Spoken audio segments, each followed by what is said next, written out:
So this is type of wax block you get.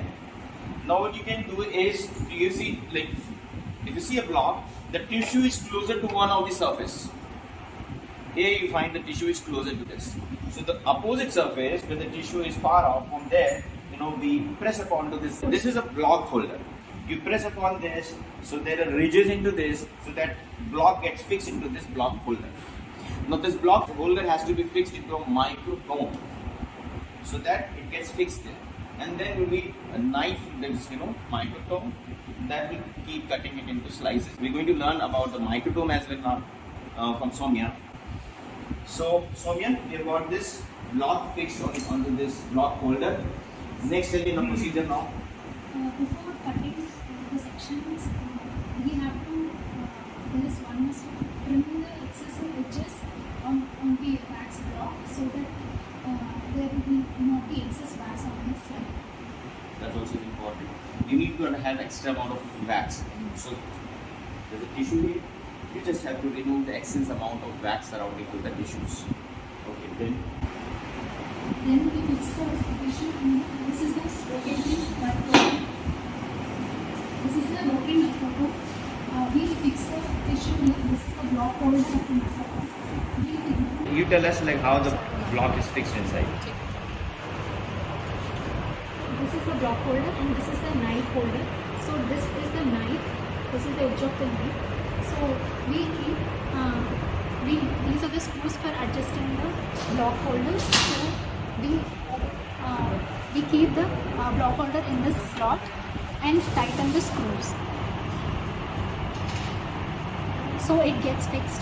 There are other screws so that you have to see the inclination. It is parallel.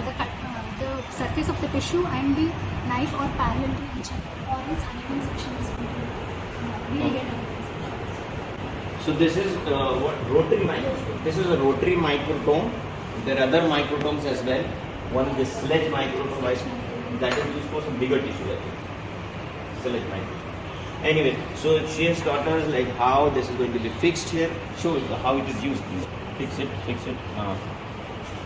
How you fix that? What thickness of the wax have to be brought out? Usually what is the thickness? 7 to 10 microns. 7 to 10 microns is the thickness of the tissue sections from this embedded wax. We have to make sections of around 7 to 10 microns. So that's a usual unit for measuring cellular architecture is microns. Okay, show us like how this is. So this is the rotatory handle which moves the tissue forward. This tissue moves forward with that thickness that I told you, 7 to 10 microns. Every time she pushes it like this block moves front by around 6 to 10 microns. That's how you can see this tissue is being cut out. Why only 7 to 10 micron? Take the tissue, say about 20 micron thick section. What is the problem? You will be able to see, but not in high definition. Minute details. No, that is not the And also staining. in general, usually in the body, the cells, the size range from 7 to 10 micron. That is standard. 90% cell they range in this. They are larger, also smaller. So what happens, if you remain in this range as far as thickness of section is concerned, then the section will be unicellular. It will pass through one cell, and if you take another, there will be no second cell in that section, right? So there is no overlapping of the cell. There will be confusion. You got the point? So if it is unicellular section, naturally you find one plane, right? Cell, everything in the same plane. And if there are 2 cell thick, 3 cell thick sections, then it will create confusion. You are not able to see with a particular cell minutely. So that is the problem. So preferably it is between 7 to 10, right? Because unicellular, it is passing through one cell. Every section, I got only one cell, section cell. Got the point? So that's very important. You should be scientific, you are taking the section of this thickness. Why? Right? Other thing, why?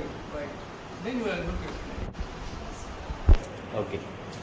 So as you all know, we use the light microscope, the compound microscope, right? So in that, we can easily visualize tissues which are of thickness 6 to 10 microns. As I was telling, that the cellular tissue architecture, all the dimensions you take of any cell, they're in the units of microns. So we prefer taking these, the wax scrapings of 6 to 10 micron thickness, not beyond that. Because if you take thicker than that, what will happen, as I was telling, there will be multiple layer of cells, and they might not bring out a good view, after staining in a light microscope.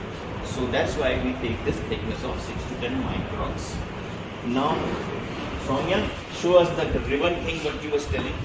What you are seeing here, this is after continuously we use this microtome, there is a ribbon sort of strip being peeled off from that block, the paraffin block.